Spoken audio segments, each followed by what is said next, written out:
Just to let everyone know that we'll be recording the program from this point forward. Anyone who is not agreeable to being recorded may exit the program. Those continuing to participate accept our policy of our ability to use the recording on our social media, including our YouTube channel. Thank you. Well, we've just watched Palestine, the Reality, Arthur Balfour and the Document That Destroyed the Middle East, documentary produced and narrated by Karl Sabbagh, who is with us as our guest today. Thank you, Karl, so much for joining us again. We showed this film back in February, and we're honored to show it again and have you part of this important discussion. Of course, you released this film at the 100th anniversary of the Balfour Declaration. We are now 8 years out from that moment, but your film remains as powerful and relevant as ever, as we and really just hits that point home so clearly of what the Zionist agenda was from the beginning, to reconfigure Palestine into the state of Israel, and remains the root of the problem. So welcome, first of all, welcome, and thanks for being with us for this important discussion. Thank you. It's been fun to see it again. I haven't looked at it, well, earlier in the year, obviously, but I mean, I've seen how it is both dated in a few places, but entirely undated in the main message. It shows, well, it shows three things really. It continues to describe and emphasize and give it evidence for the rights of Palestinians to the land. It shows the strong presence they had throughout the years in which the Balfour Declaration operated. It shows the unwavering and lying attempt by Zionism and Jews to make black seem white by telling us that that it really was a Jewish land and always had been and always should be. And I think, by the end of the film, you can realize that that is not the case at all. And I mean, in terms of what it tells you about Israel today, it just shows how there has been no change in the public face of Israel and the case it makes against Palestine, and yet I think obviously more because of Gaza than applied in 2017.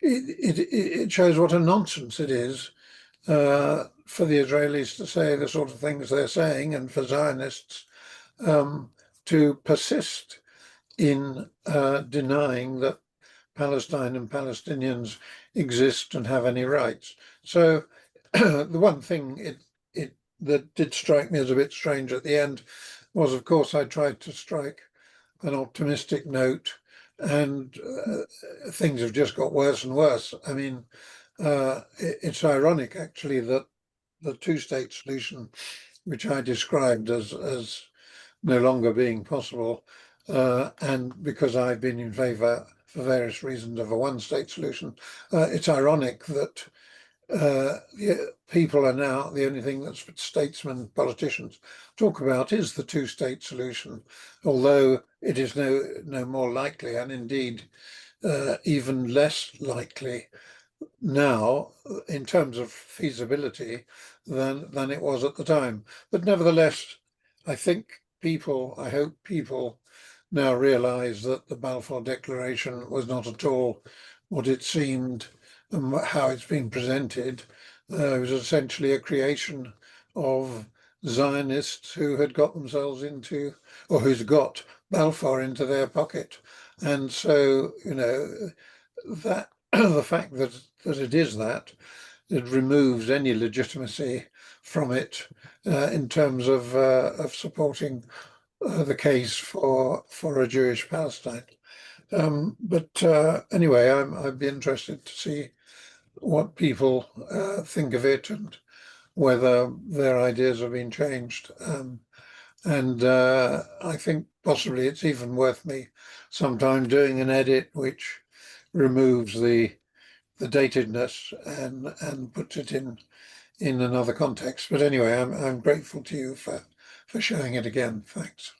Thank you, Carl. There is something in the chat about someone talking about the availability in Germany for Mhm. this film. If people are interested there, I'm happy to arrange a screening, especially for Germany. If you would like to organize an audience, we can screen the film for you there, and we could see if Carl can be can make himself available as well. Uh, Contact me offline, and then we could see what can be done. Thank you. Okay.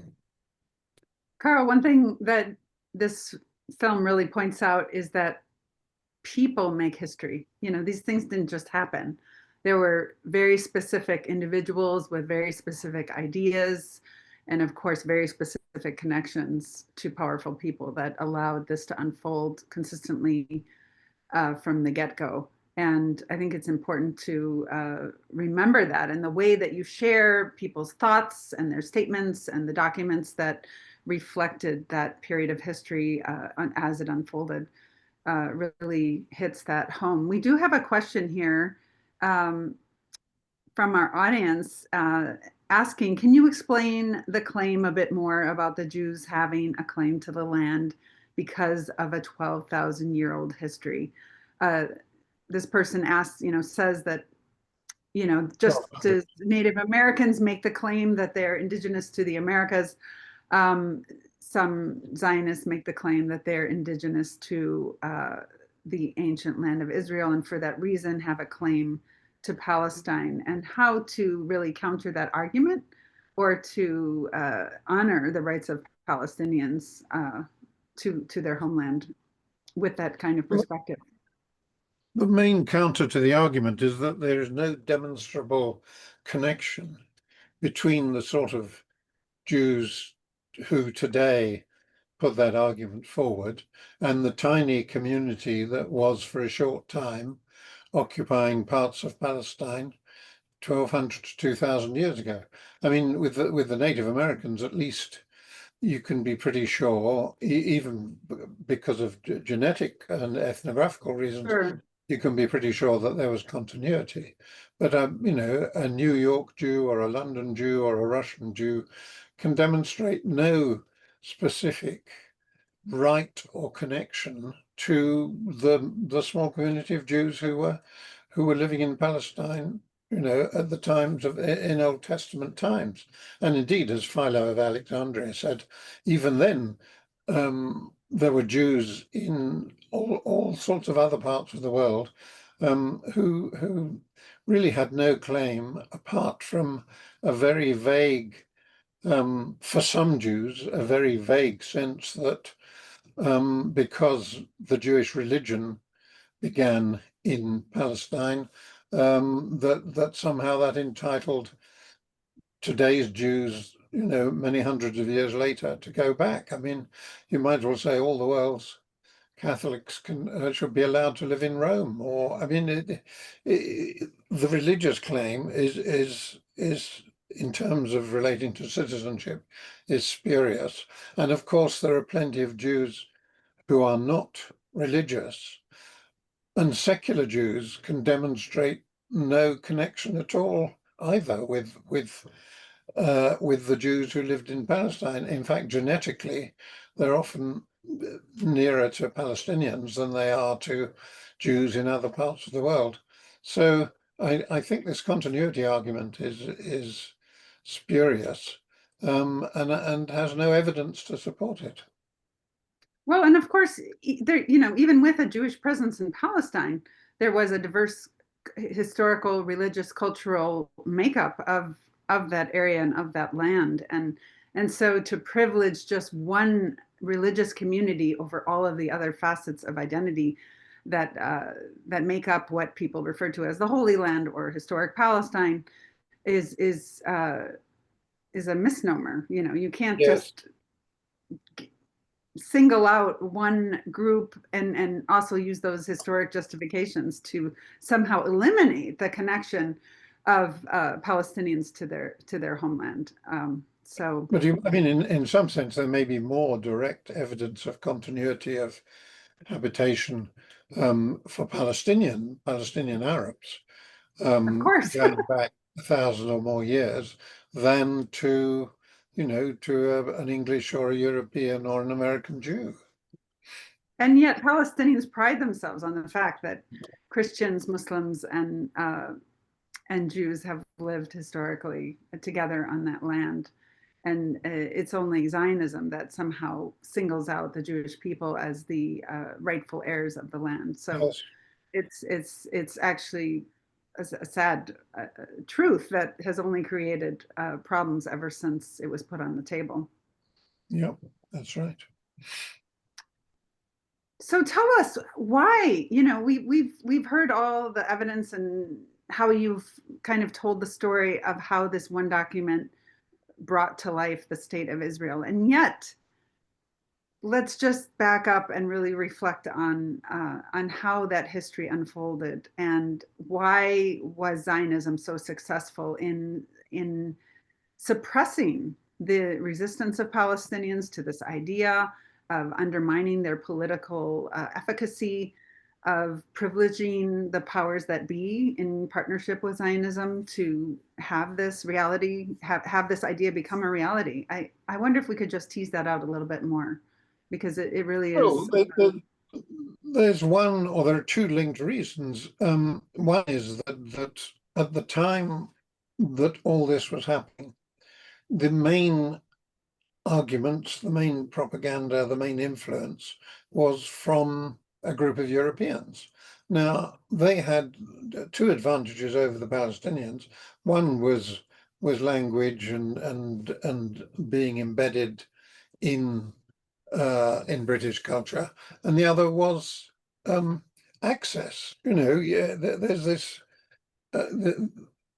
Weissman was in and out of 10 Downing Street and the House of Commons and so on all the time, and so were his other Zionist colleagues, and they seemed like kind of normal, charming, witty, English-speaking, intelligent people to the politicians, and therefore what they said to them were carried quite a long way. Whereas there were no Palestinians at the time, at least, well, even today, actually, the cultural and linguistic differences between the Zionists and the Palestinians meant that it was a much more uphill struggle for the Palestinian or for the Arab viewpoint, even to get near to Whitehall, let alone be listened to and considered.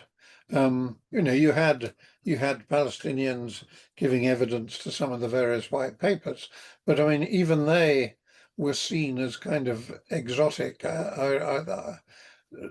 Jeffries tells the story in his book Palestine, the reality of a Palestinian delegation coming to meet a minister or an MP in the House of Commons, and they turned up in sort of Western clothes and stood around in the central lobby, having arranged to meet this man at a certain time, and the man eventually turned up late because he didn't know they were there. I think he was expecting them to be in long flowing robes and headdresses, because the idea that the Palestinians might have arguments on their side that could be expressed clearly and intelligently, it just never entered their minds. It was, there was such a huge difference, as I say, both in access and culture and language between the two, that it would have been an uphill struggle. I mean, even there's a story that during the Paris peace talks, when Prince Faisal came to put the Arab case, partly because of the Hussein McMahon correspondence, which, Faisal and his team had helped Britain to get the Turks out. So he took part in arguing for Arab independence. And the person who interpreted for him, he only spoke Arabic, was T.E. Lawrence, Lawrence of Arabia, and somebody who spoke Arabic, I mean, who was a witness to that, said Lawrence's translation was terrible. I mean, his language wasn't very good, his pronunciation wasn't very good. So, you know, that's another indication of the kind of things that happened that prevented anyone, even somebody sympathetic, to understanding the Arab cause. It's interesting that Curzon didn't and indeed anybody who knew their history didn't need to have arguments put to them. He knew that it was a nonsense to say that Palestine should be a Jewish state. But, you know, for many people, the only case they had put to them, I mean, many people in power, the only case they had put to them came from the Zionist side. And, you know, they weren't prepared to believe what was actually happening, which was that the Zionists were telling lies to them. Karl, talk about how much the colonial mindset of the time, which really allowed Britain and other powers to have a sense of entitlement to subjugate other peoples and their resources, which in this case included many countries across the Middle East post-Ottoman Empire. I wonder if you could just talk about how that mindset, and I know you mentioned racism in this film, how that played into the success of Zionism. Well, I think it played into it almost with the Zionists being proxies for the British government. I mean, you know, there was this belief in all the colonial enterprises that really, you know, these people are going to realize that it's much better for them that we, the developed nations who know how to run countries and build power stations and so on, in the end, we're better for them. Even though, of course, there were political advantages as well, which But didn't Britain already have Palestine and the Arab world in its pocket with the defeat of the Ottoman Empire? Did it really need a Zionist entity to facilitate its larger goals in the region? I don't know. I mean, its larger goals might not have been they might well, without Zionism, they might well have made Palestine a colony, but it would have been an Arab Palestine, and you know, slightly better. Well, slightly better than what actually happened. I think sooner or later, as we saw, you know, at the time that India was gaining its independence, sooner or later, Sure. colonialism would disappear. Well, what the Zionists did was they weren't just, although they implied to the British that they would be, you know, benevolently supplying wisdom and making the desert bloom and all this stuff. But in fact, they weren't just doing that. They were trying to make it a Jewish state. Without them, Britain probably for another 20 or 30 years would have ruled Palestine, but I don't know that the situation would have been anything like as bad. And of course, it wouldn't have ruled Palestine by expelling them. You know, they wouldn't have supplanted Palestinians with British. So although the colonial mindset of the British government was helped by Zionism, I don't know. I think the Palestinians have suffered much worse than they would have done if Zionism hadn't been a factor. Sure. Karl, one of our audience members wanted to know the actual name of the document. I think it was from 1915. Was it the Paris Accords that then was later released in 1974? Which document exactly were you referring to? Oh, you mean remind our audience? Well, it wasn't anything like a sort of major report, and I'm afraid I can't specifically find it at the moment. It may well have been in one of the many books that followed up the Hussein-McMahon agreement. Sure.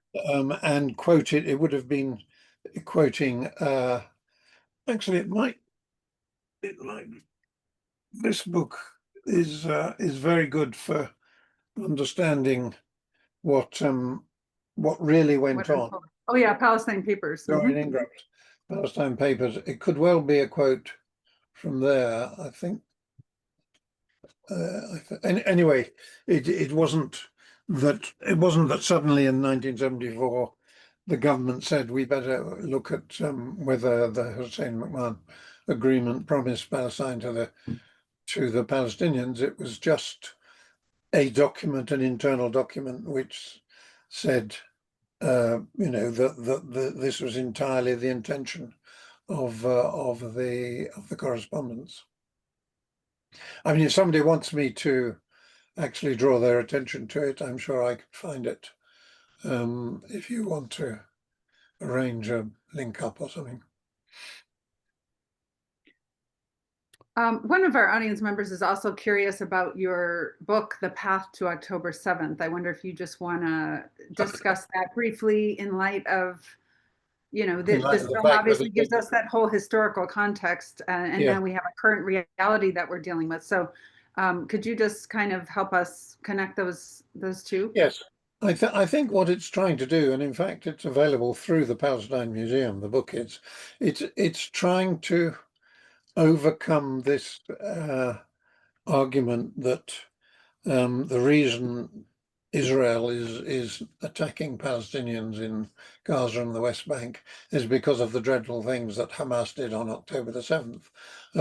And what the book is trying to show is that Israel has consistently attacked and carried out atrocities and crimes against the Palestinians all the way back to 1947. And I quote new information which has come out from an Israeli researcher of government discussions at the time of the War of Independence for Israel, which talks about some of the atrocities which are then have recently been revealed in the archives. And the other comparison I make, which is similar to the earlier film that I showed here earlier this year, is that not for every, but I mean you can find Nazi atrocities against the Jews which are matched in terms of violence and inhumanity by a series of IDF and Irgun and government attacks on Palestinians before, during, and after the War of Independence, and it's because, I mean, in a way, the motivation was similar.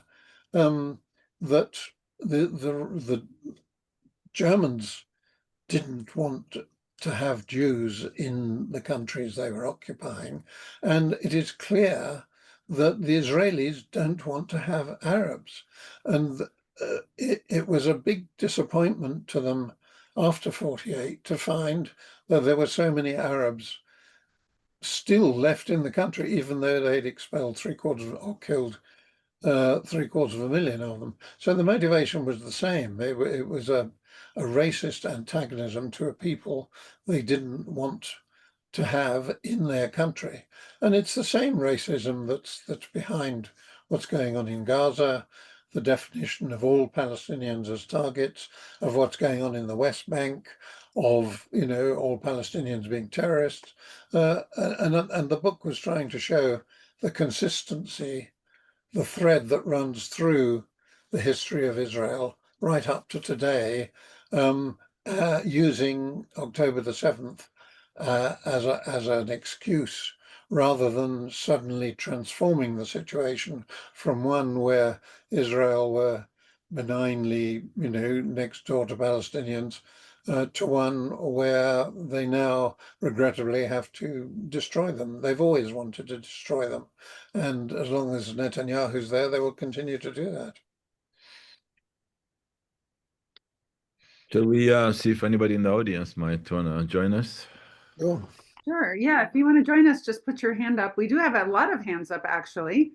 I don't know how. While we're getting somebody on the panel, Karl, of course, some people are interested in how to either show this film or see it again. I know that we've shown it, of course, a couple of times here at the Palestine Museum. I wonder if you just want to comment on that. Yeah, of course, no, I mean, we're also available to facilitate those screenings. But yeah, maybe you just want to comment on that. well, something I've been meaning to do, and I promise you I will do it, is to put the film on YouTube. Okay. If it's not there already, I mean, the trouble is, you put something on years ago, I may even have done it, and then, it needs a password which I've lost or whatever. But I think I will do that. It may be a bit of work, but with the three films that I think I've shown here now, the one about the Met photographs, the one about terror, Yep. and this one. And because I'm very pleased that they are continuing to have a life beyond the few months after I made them. So what I should do is make them available either on YouTube or Vimeo, and then let you know so that people can look on your website if they want to find Okay. out how to see them. Excellent. Thank you so much. So, So if you have you would, a number of people here on. So let's try Carol. If you can unmute yourself, please. Hi, that was a very poignant film. One of the ironies of the time was, and I put this in the chat, I'm not sure if people saw it, was that Balfour and the whole British government was profoundly anti-Semitic, as you mentioned in the film. And one of the reasons for the Balfour Declaration was a way of getting rid of the Jews, because Europe couldn't stand having Jews in its midst, and this was the only legitimate way, according to Balfour and Winston Churchill and the rest of them, to legitimately get rid of the Jews. As in the agreement, the Devil's Agreement, was that the Jews were accepting of being, being supported by the British, and that they would watch over. And they basically argued that Christian society will support and protect us because we're doing this for them. We're going to be watching over the Palestinians and the Arabs and protect the British Empire against them. So that was sort of part of the mix also. I just wanted to mention that the Samud flotilla, many of the European workers, I know has, it's separate, but many of the European dock workers said that if it's attacked, they will actually shut down the ports in Europe. So this is a hopeful sign. Thanks for that. I mean, you could be right. It's obviously not something that was expressed in those words at the time because they had plenty of other excuses. But I can imagine that for some, at least, who supported what the Zionists wanted, that anti-Semitism might be a factor. I think another factor was to do with the Old Testament upbringing of people like Lloyd George, for whom Palestine had a resonance that meant that he supported the Jewish claims. But I mean, and certainly Balfour acted anti-Semitically with his Aliens Bill of 1905. I don't know whether he continually. I've not seen him expressing that later, but it may well be the case. Let me just interject. I have seen him say this, and I haven't written that he said that Europe can't stand the Jews.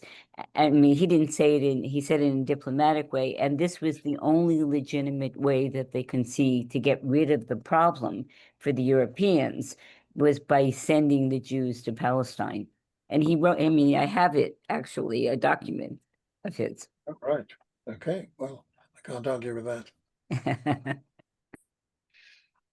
Karl, how can we understand Europe's and Britain in particular, and not to mention the U.S., ongoing support of Zionism and genocide, the subjugation of Palestinians, the ethnic cleansing, the death and destruction today, isn't it part of the same racist colonial mindset? Or how do we make sense of that so many years later?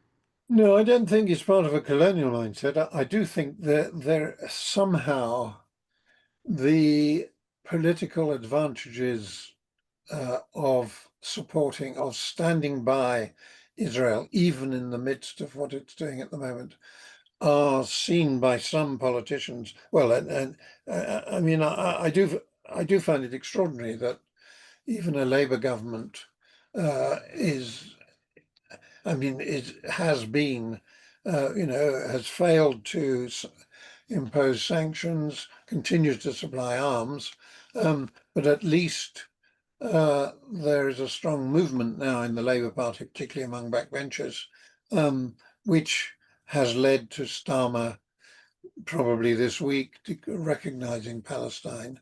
But what I find extraordinary is that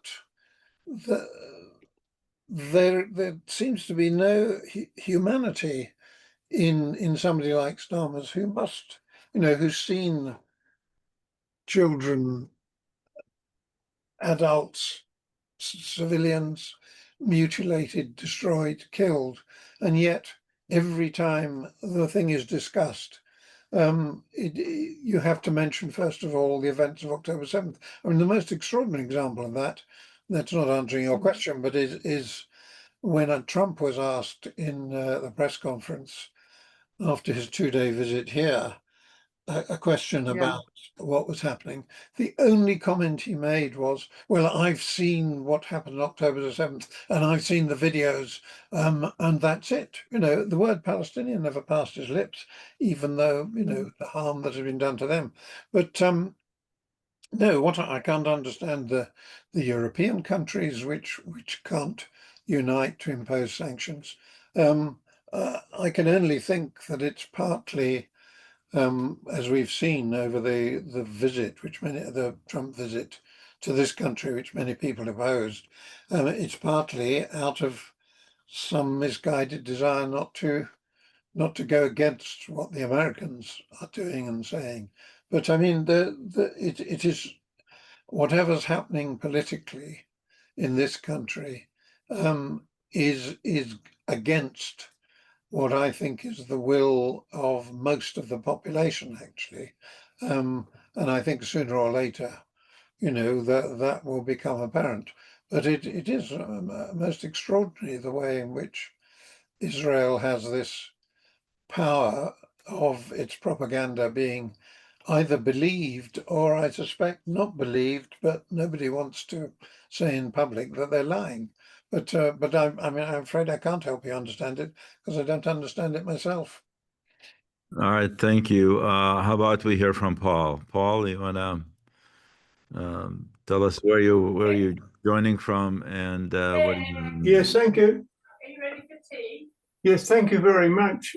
Thank you so much, Karl, for your great film, and how well it expresses the injustice of the Balfour Declaration and its horrible effect on Palestine and the Palestinians. There seems to be such a strong groundswell of compassion and support for the Palestinians now, and that seems to be growing all the time. But I would love to know what you think is the main obstacle to the international community instituting efforts to try and redress that huge injustice to that lovely country.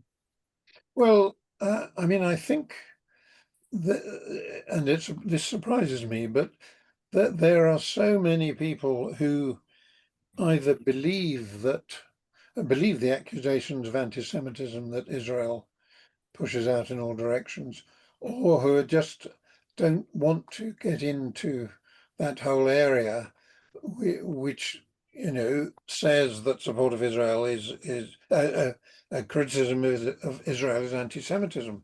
And I think there's been in the last 2 years that argument has been put much more strongly and used much more strongly. And obviously for some people, being accused of being an anti-Semite or being anti-Semitic is something they want to avoid, even if they know themselves they're not anti-Semitic.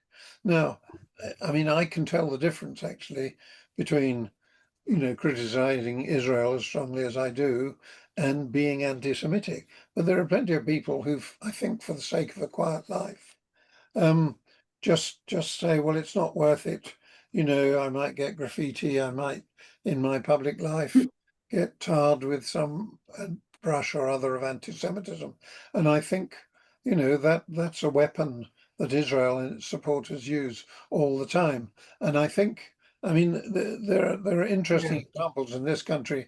I wrote a book called The Anti-Semitism Wars, which showed how in this country in particular, there are organizations whose sole aim is to find examples of strong criticism of Israel and then complain to somebody's boss or to somebody's organization that this is anti-Semitic. And it doesn't matter whether it is or not, because the complaint will make a noise, and then later on, if you discover it wasn't, nobody goes back. There's a very interesting example of a meeting I talked at in the House of Lords some years ago. I write about it in this book, where there's a dreadful man who runs a group which looks out for these examples, and he complained after this meeting that some of the content was anti-Semitic, and because it was an official complaint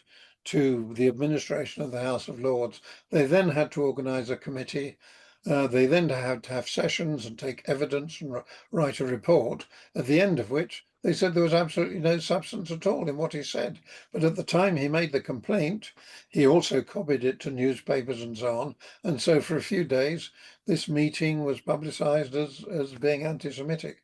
And they know this is what will happen. They know as if they make the accusation, whether or not it's correct, it'll make waves. It'll get in the way of other people's lives. And I think that's why some people, hesitate to say what they think or to criticize Israel as strongly as they would like to. Okay, thank you. Lynn, you wanna? Yeah. I was just thinking lately, am I making the same mistake, in when one of our council candidates, I asked her, where are you in Israel, Palestine? And she said, I'm a Zionist. And like most of them, like just hide it and they say they don't want to kill anybody or whatever. And she was also not more importantly than Gaza, of course, but she was also endorsed by a candidate that had previously undermined, betrayed our public utility acquisition. So that really fired me up because we worked 10 years on it and then 5 ballot measures and I don't want to be like just assuming. I think a lot of us Zionists, Karl, are really don't realize what it is, don't know that there's a big spectrum of the way people feel, and I don't think that's exhibited, and I hope I'm not part of the problem in in running a negative campaign against her for the guy that's pro Gaza and pro utilities, freedom. But what I wanted to ask you is to please speak more about 1187, because that was on the fire attacker's shirt. I was 15 feet from him in Boulder when he attacked these people, and one of them died. And I know that the Muslims threw the Christians out of Jerusalem then, but I don't know more. So. Well, I don't either. I mean, do you mean the year 1187? Yeah, 1187. That was written on his shirt. And he was. If you are one of those people who constantly. Sorry about that. Well, I really don't know the significance of that at all. Okay. But I'm also not sure whether the relevance of something that happened, 900 years ago is not playing in the same game as people who talk about things that happened 2,000 years ago, But are you saying that this relates to an incident that is promoted by anti-Muslims? Is that what you're saying? No, That- he was supporting the Palestinian cause in just like Aaron Bushnell, effectively, except he was planning to die himself and hurt these Zionists that walk Right. run for your lives every Sunday. And I follow them, so I was there. I don't walk with them. I support the release of the hostages too, but I follow behind them. And then I was sitting there in front of the courthouse where they gather and do their photo ops, and he shot this fire into them, and one person died. So when, he when and was he that? had never, that was on June 1st of this year. And he had never hurt anybody. He had waited for his daughter to graduate from high school, and she's going on a medical school track. And he was planning to die in the attack, and he was not crazed and screaming. He said, "You're killing our people in Palestine," and that type of a thing. And and he had 1187 on his shirt. So I just wanted to understand. No, I've not heard that story at all. I must look it up. As somebody suggests, it may be talking about the Crusades, which several of which took place around that time. So it just seems that to start using ancient history in any way that impinges on modern communities is really not relevant.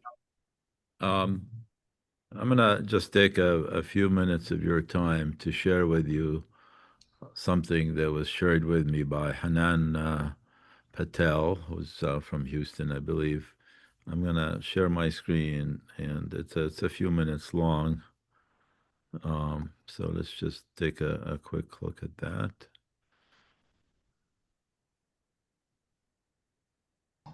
If you are one of those people who constantly asking about how come the people of Gaza cannot defend themselves, how can the people of Palestine not defend themselves, I think you should get over that. Because those people have nothing to defend themselves with against us, the evil Zionists. You know what we are, the most evil people on planet Earth. So the Palestinians can never defend themselves. They don't have what America has, what Britain has, what the entire Europe has to defend themselves. Why I mentioned America, Britain, and Europe? Because those three, all their money, all their weapons, all their might, and all the power they possess altogether, they cannot defend themselves against us. They cannot defend themselves against us. Why? Because we own them. In fact, we occupied them before we occupied Palestine. Yeah. The Palestinians are the only free ones, as far as I'm concerned. Them lot who cannot defend themselves against us, we own their prime ministers. We own their presidents. We own their kings, their queens, their chancellors. We own their banks. We own their industry. We run the show for them. They know it. We know it. And you know it. But they still cannot defend themselves against us. Never mind the Palestinians. Palestinians have only stones and primitive homemade weapons, but they have something stronger than all the others. It's a strong will and a belief that they will never give up on their land.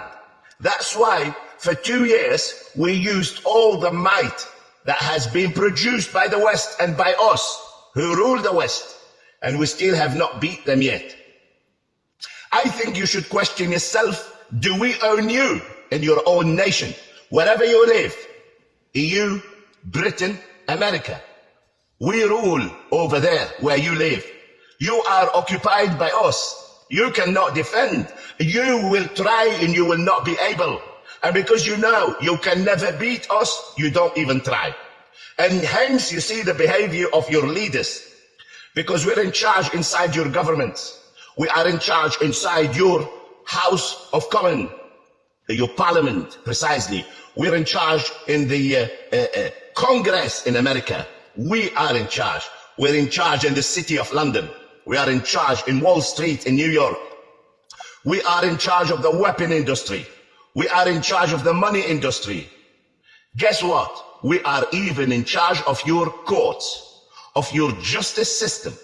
We decide what your judges and your court services and your entire judges system decides to do.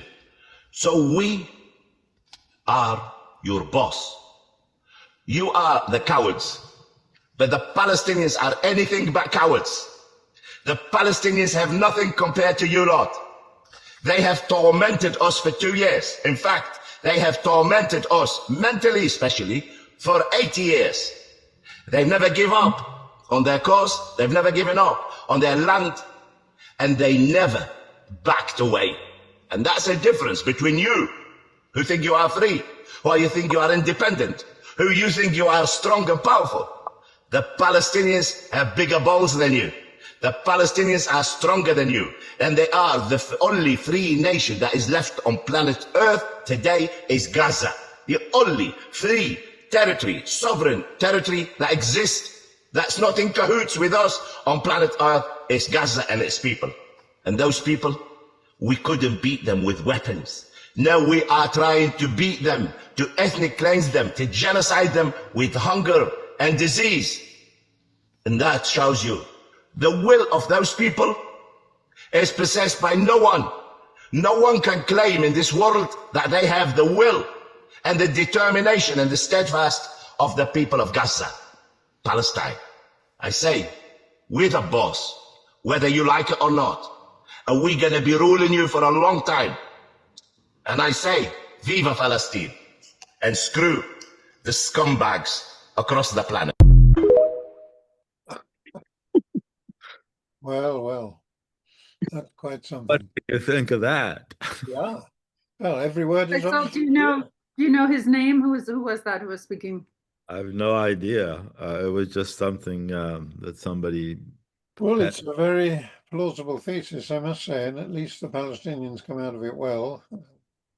It's the first time I hear somebody that say the truth about how Israel owns all these places.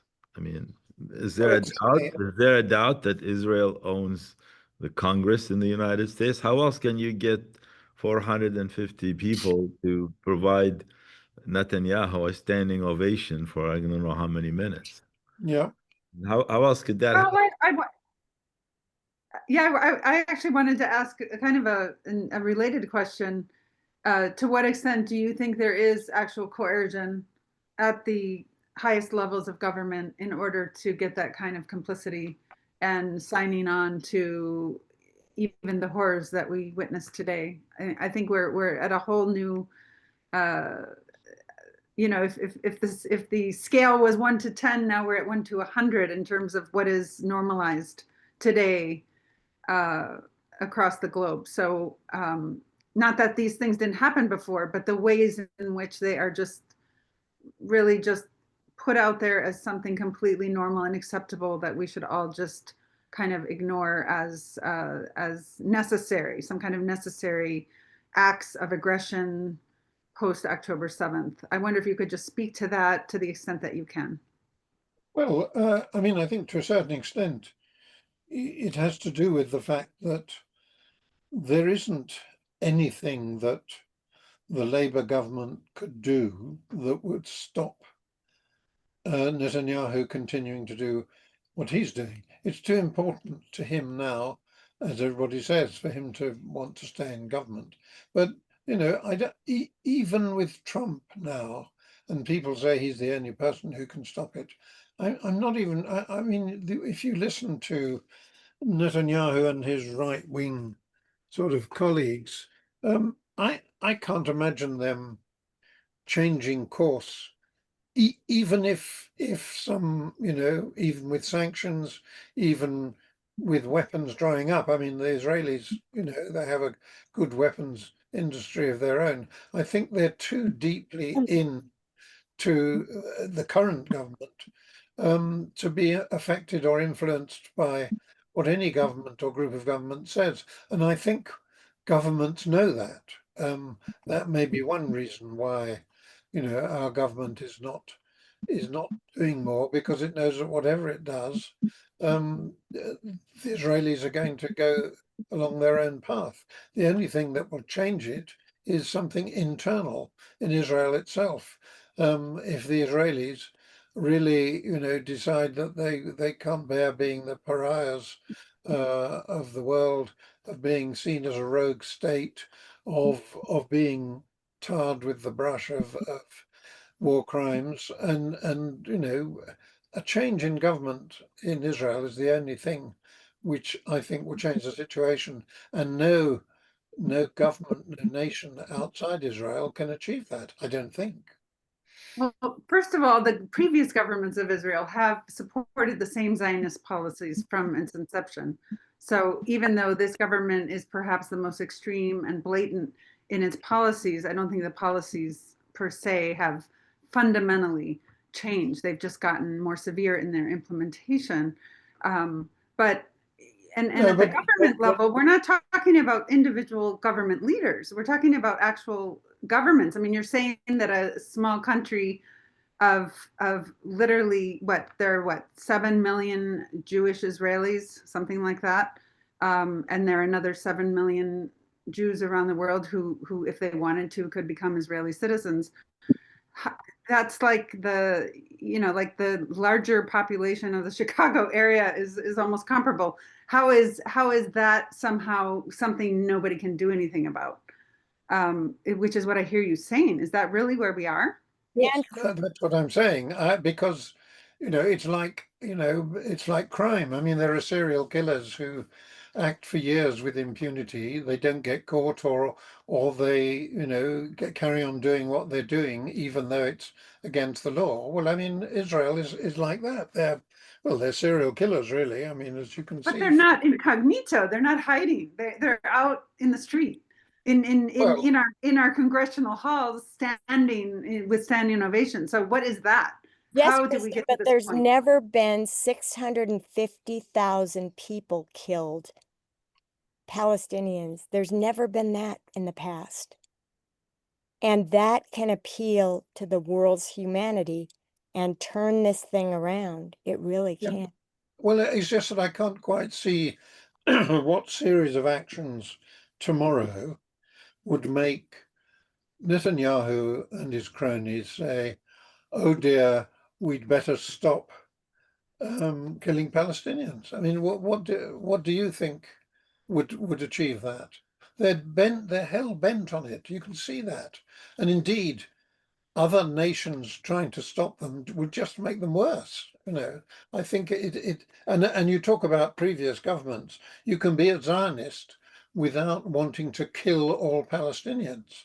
You can be if you're that sort of Zionist, okay, you can argue for, you know, an Israeli state and for controlling or getting your security right for a Palestinian state next door. You don't have to, you know, you don't have to want to kill all Palestinians, which is what Smotrich and these other cronies of Netanyahu want to do. So there are shades of Zionism. None of it is good, but some of it would at least allow the Palestinians to live. But I really don't see, short of a world, you know, conglomeration of armies going to Israel, you know, descending on it and capturing Netanyahu.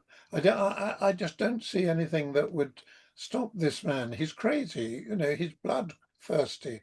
And anybody, you can see anybody trying to stop him is just, it makes him do it worse. But his own people rising up with the force of the rest of the Yes. world. It could only come internally, seems to me. And it would May start, I? it would We're start, not seeing that. what? Sorry? So far, we're not seeing that. Not to the degree that we No. would need to No, we're have not. a significant. change. No, I'm not saying it will happen. I'm saying it's the only way it can happen. But things happen until they don't. That's right. let- No, let- You that's know, absolutely right. if You know, the I Berlin could, Wall was standing until it wasn't. Okay, let's go on and let's hear from Soraya. Soraya Boyd, would you like to turn your video on and unmute yourself and speak to us? Go ahead. Well, first of all, good afternoon, good evening, or good morning, wherever everyone is joining in from. Secondly, thank you so much for convening this very, very important webinar on a very salient topic. Thirdly, I have been struggling to turn my video on. I'm not really sure how to do it. I've sent several messages to try to explain that I don't know how to change my settings. So please, could you forgive me? I'm not that tech okay. savvy. There is a video camera icon. I know I've left. pressed on it and it says unable to access camera. Please Okay. allow Zoom Workplace to access. And I keep saying, okay, okay. Never And it mind. keeps, so sorry about Let's that. proceed. Let's Hey. proceed. Proceed with audio is fine. Okay. Oh, thank you. Thank you. Actually, I had the pleasure and privilege of meeting Karl many years ago at the House of Commons.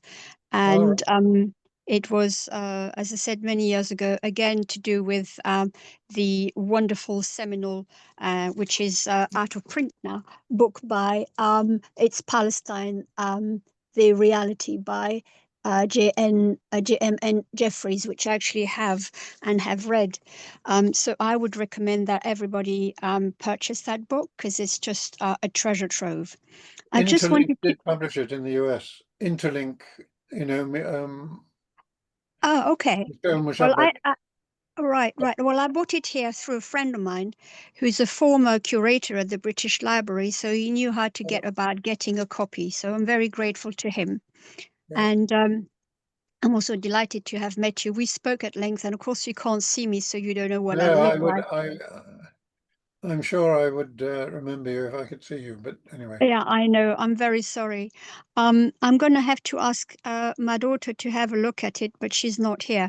I'm not tech savvy. I really struggled very hard to try to find out a way to turn on this blasted camera. But I wanted to say something that was picked up on earlier on that I also wrote in the in the question, was to say to draw an analogy between all settler colonial violence, which have all unleashed unfettered, cruelty, barbarity upon essentially always a defenseless civilian population.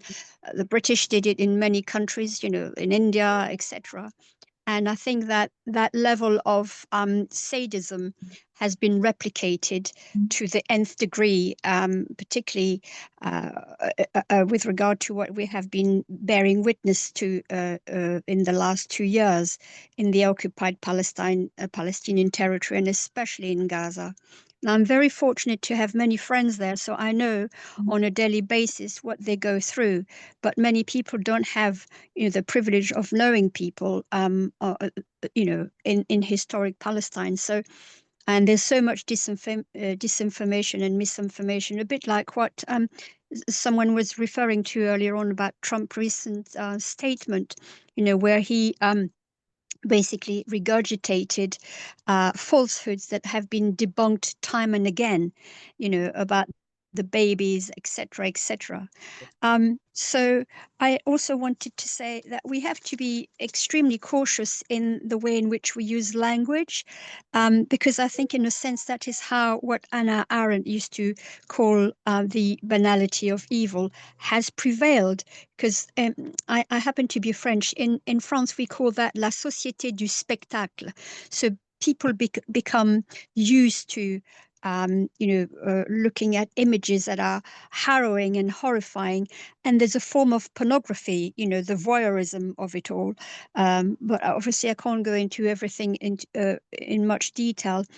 I also wanted to highlight the fact that those who were captured by the various resistance groups were all military personnel, so we must not call them hostages. They are prisoners of war.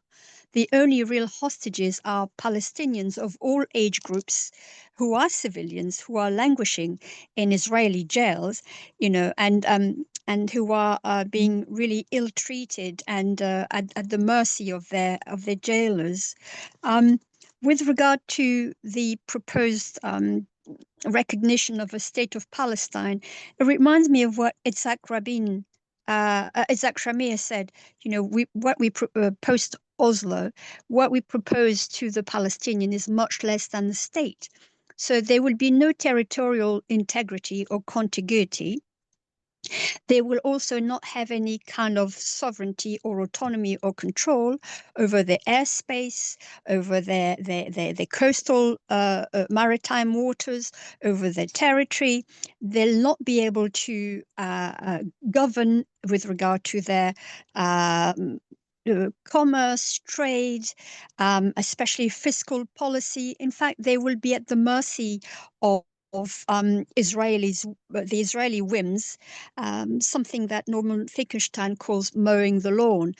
Every so often when it takes the Israelis the sort of like sadistic impulse to go and inflict, terrible, terrible harm, it's very difficult for a population that has no air force, no navy, no army to defend itself. And because I happen to be French and I come from a region which has not only given the world its quiche Lorraine, but we were invaded by Bismarck and then Adolf Hitler. So it would be like establishing a comparison between the Third Reich military might and comparing that with the French resistance, which is completely absurd. And were it not for the fact that, as we know, Israel is completely and utterly, unconditionally, as have all heads of states declared by, the French, the German, but mostly the Americans and Britain, it would not be in a position to have sustained anything. It could not have done what it did in Gaza. It could not have done what it did in Lebanon. Obviously, it would not have been able to kill Ismail Haniyeh, but also could not have killed Hassan Nasrallah. It could not do all the things that it has done. It's the impunity it has enjoyed that has really increased its sense of entitlement, the sense of well, they call themselves the chosen people for sort of messianic reasons and ideological reasons. But from the outset, Zionism was always about the appropriation, the possession of the land. So it's always been about the geography minus the demography. I think I've said already quite a fair bit. Maybe I should end here. Thank you so much for this opportunity to contribute. Karl, do you want to comment on her comments and especially about the impunity that we're facing that has allowed I think come to pass? Well, the only thing I would say, which occurred to me when Soraya was speaking, was that I think the 7th of October was something that Israel was waiting for.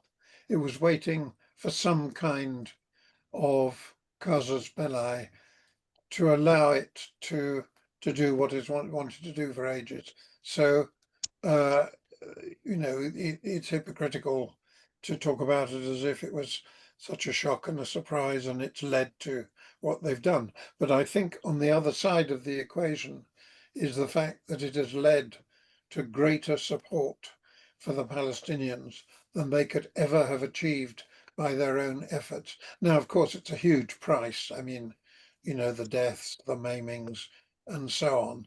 But I think that's a sea change which effectively Israel has caused by its war crimes. And I think we're never going to go backwards. We're going forwards now into a situation out of which, some kind of resolution or some kind of justice will occur if it leads to, the internal actions, which I feel are the only way that Israel is going to be stopped. I mean, Netanyahu is going to be stopped. And what? Yeah. And what? Just let me. We're running out of time, so let me give Cindy Corey a chance to speak, and then we have one more person in line as well. Go ahead, Cindy. Hi, Cindy. Thanks for coming on again. Oh, I've got to press the button. Here we go. Now can you hear me? Yes. Yes, but now we Okay. can't see you. And now you can't. I know I'm in my car and I pulled over so I could try to get everything working, but apparently it's There not. you But are. Oh, no, here I Now am. it's working. Now you can hear me and see me. So Yes. I'm going to try to be very succinct. I know you're running out of time. So I'm going to say three things. The first thing I want to say is I want to thank you for doing this. And I just wanted to say I can't always come. I'm a real estate agent, so I work on Saturdays.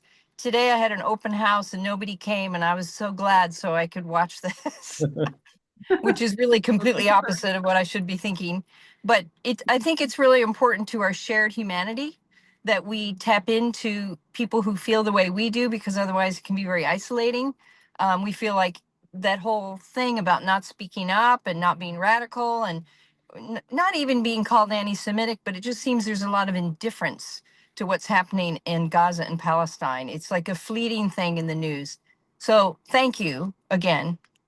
The second thing I wanted to say is you made a comment about, someone asked, well, what could stop this? And we talked about, only maybe being within the Israeli culture, the Israeli government or Israeli voters, a movement to stop this.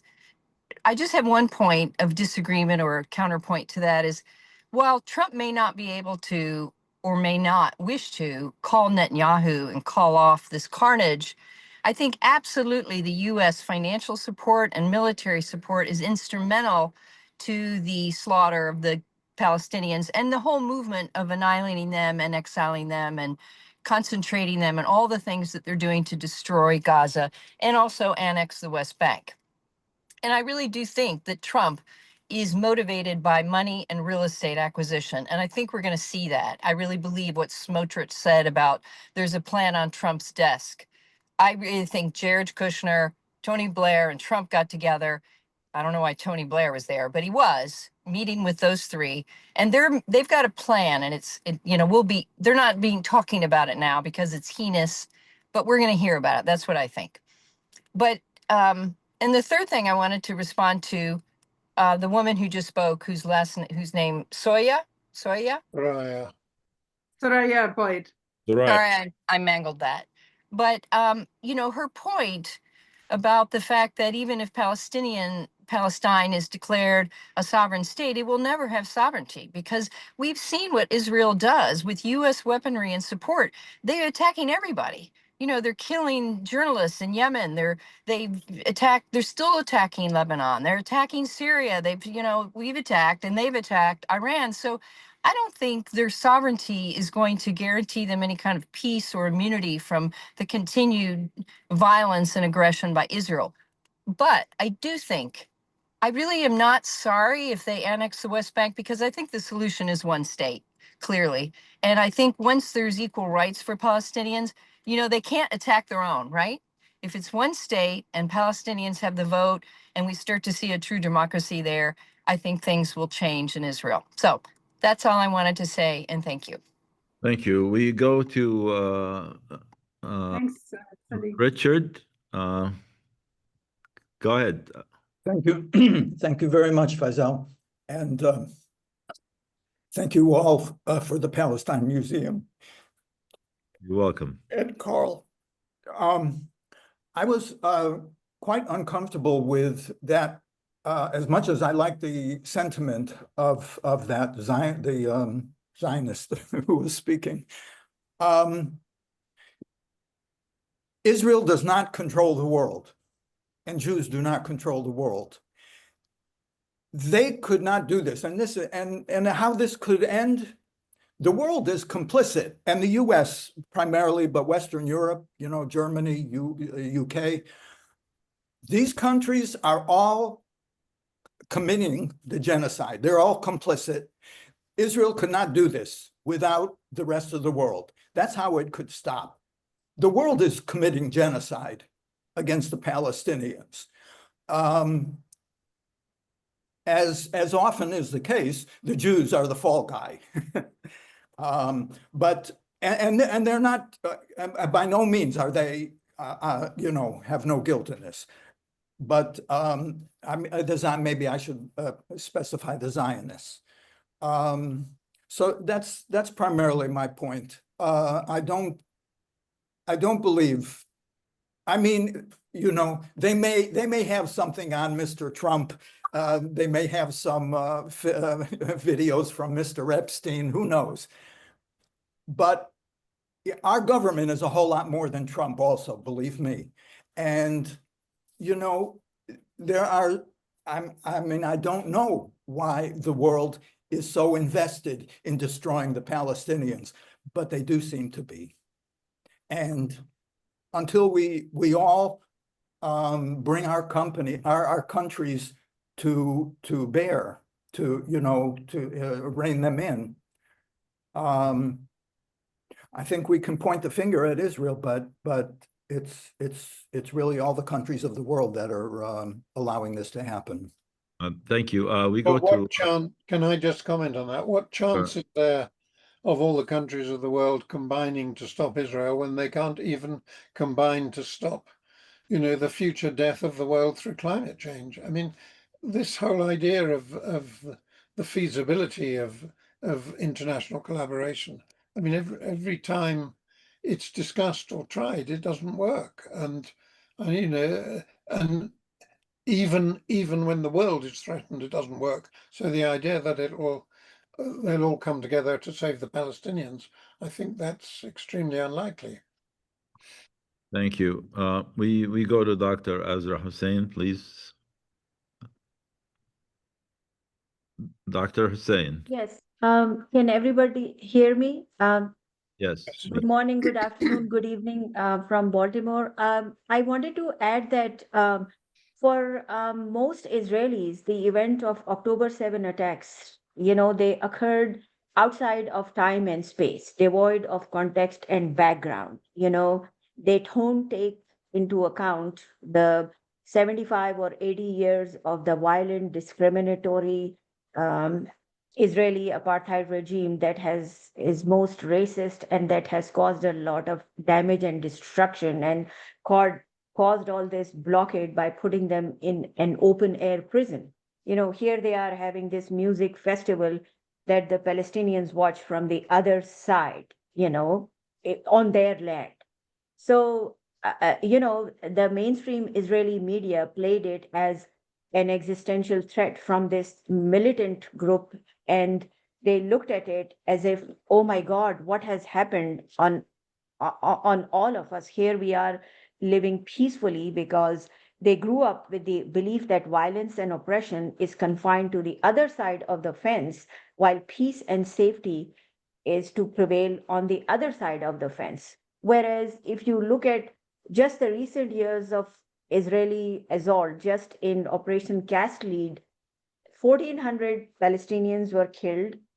In Operation Pillar of Defense, 400 Palestinians were killed. Protective Edge, 2,200 were killed. In Operation Wall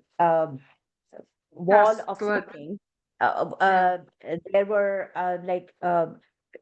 2,000 Palestinians were killed, and in 60 to 80%, they were all civilian. And these were all assaults from 2008 to 2021. So the Jewish Israelis are all shielded. So is the rest of the world. So they are just a fraction of the people as compared to what happened on October 7th. They are only focused on that, not remembering the years of oppression, sexual violence, the imprisonment of 12,000 prisoners, focused on 50 hostages. That's what Israeli media has done. You have separate Palestinian, Israel only, discriminatory laws and everything. As just like a regular average citizen in everyday my work as a physician and something, and as a US citizen, tend to speak in conversation, I attempt to correct it, to say that we need to embrace resistance as for people under occupation have a right to resistance. And I always correct, like Baltimore Sun and everybody, Hamas is not a militant or terror group that just is a gang. It was a democratically elected government since 2007, and there has been deliberate attempt on part of Western governments never to allow for it to have a space on the table to be a voice of the Palestinian people. And only the puppet Palestinian Authority was ever allowed to say anything. And under all these Camp David, Abraham Accords, and under the peace process, everything was taken away by Ariel Sharon and all these other people. So unless we speak up for the democratically elected government and say that it's not some militant or terror group, it is an elected government. And if people were to look at the skyline of Gaza before the war and after, and look at how much they live with style and taste and all their houses, that would be just so amazing, even under like occupation.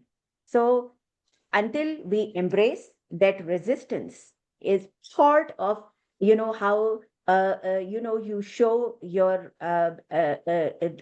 your spirit against resistance. If somebody was to come in my house with a bulldozer, oh, I'm going to be there with whatever it is that I have. Nobody kills me in my house. That's what it is. So Yeah. I'll take revenge. I'll be out there with my own bulldozer, my car, whatever it is that I have. So if that's the spirit that's the Ghazans have, so terror is United States, terror is UK, terror is Israeli government, who calls Hamas the terrorist group. So until we speak up for this as regular people and correct the journalists and the mainstream media, we are not correcting it. And the Israeli psych, that erases everything, the plight of the Palestinians. We're not going to be able to, like, as civilians, to fix the narrative as everybody else is watching. 650,000 people are killed, and alone, if you just count, like I just mentioned, the number of the people 2008 to 2021, it's way more. People say 250 hostages. What about the 14,000 people? Like, nobody mentions our representative, post pictures of all these hostages. When we go in the capital, we say, what about the Palestinians? You are in prisoners. Do you think they're less? So we are thrown out of their offices all the time because the way that Israeli government has, the Palestinian life is nothing as opposed to ordinary Israeli soldier as an or ordinary Israeli citizen. That's the Israeli psyche. And when people speak, they always say it is not the fault of the people of Israel. It is, because they have normalized the genocide over the period of years. They see it all the time in the laws.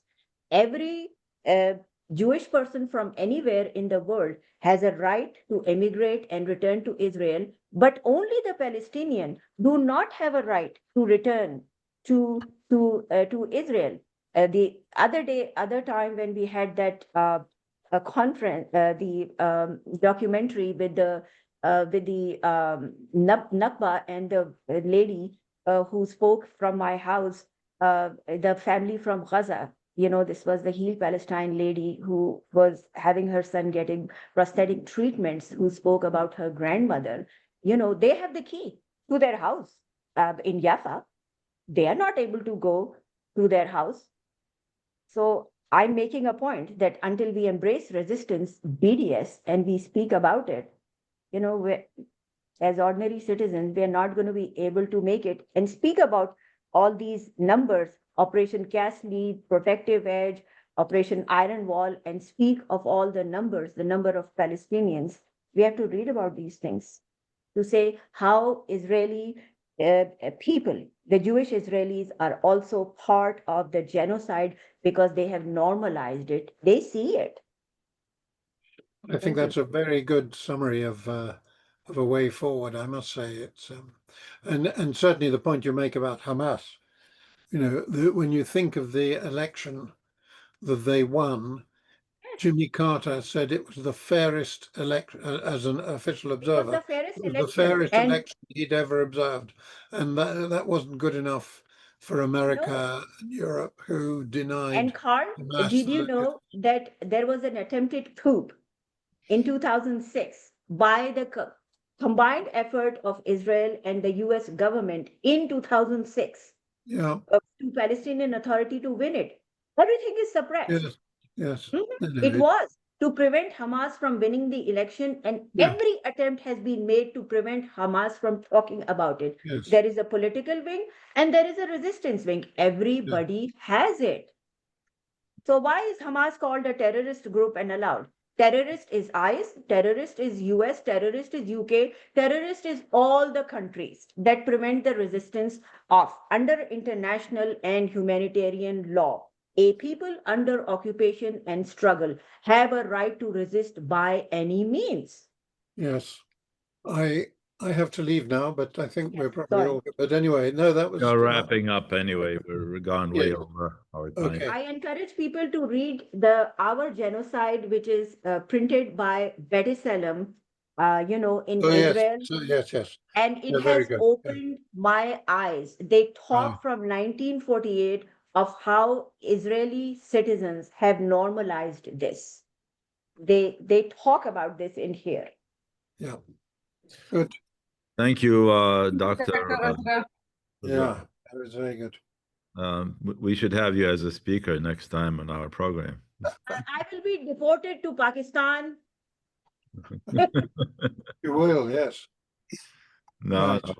Pakistan, Pakistani people are huge supporters of Palestine. Now we You see know that. that I'm very proud of my Pakistani passport because it says valid for all countries of the world except Israel. So yes, Goodness. because I saw the passport of the people, that family that was living here. It said valid for all countries because it's the Israeli, because they're under occupation. I was like, what the heck? I don't know. They even have to use the Israeli area code 972. I was like, what? But there is a Palestinian code 970, but they are not allowed to use that. 7059 is Gaza. That comes after 972. Yeah. No, that's any cell phone number, actually, Faisal, even in the West Bank. Really? The 59. Yeah. Okay. Well, it's the special number for Palestinians, I think. Yeah. Well, the 970 was supposed to be, but honestly, they didn't really fully adopt it. Mostly it's 972 even now. Well, anyway. Well, thank you, Karl, for coming on, and for everyone for coming today and participating in this rich discussion. And thank you, Karl, of course, for your work, your film, your other films, your books, your commentary. We really appreciate you spending time with us delighted with the today. reception, I must say. Yeah, just for the record, there were 250 households that watched the film. That's good. And the film was announced about 10 hours ago. Yeah, so we have a dedicated audience. We appreciate all of you for putting up with our We have broken a last-minute record announcements. of getting 250 households showing up and watching a film that was announced only 10 hours earlier. Very good. Well, I'm glad you did Incredible audience. Thank you so much. Yeah, I must get away and make some more appreciate all films. you do, Faisal, too, because I know you're so busy with so many things, trying to get everything squared away and also arrange for this amazing programming. So thanks, everyone. Thanks, everybody. And we will see you next week. And as we always say, ma salama. Goodbye. Ma salama. Ma salama, everyone.